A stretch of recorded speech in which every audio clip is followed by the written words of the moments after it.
सुरसैनिका कामेश्वरास्त्र निर्दग्ध सभण्डासुरशून्यका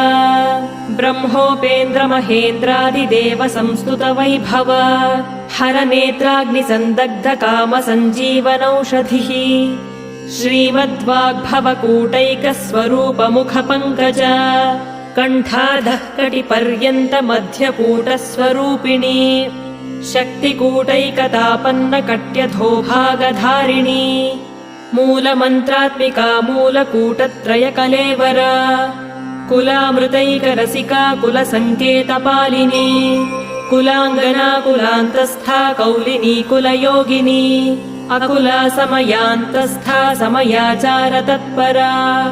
मूलाधारैकनिलया ब्रह्मग्रन्थिविभेदिनी मणिपूरान्तरुदिता विष्णुग्रन्थिविभेदिनी आज्ञाचक्रान्तरा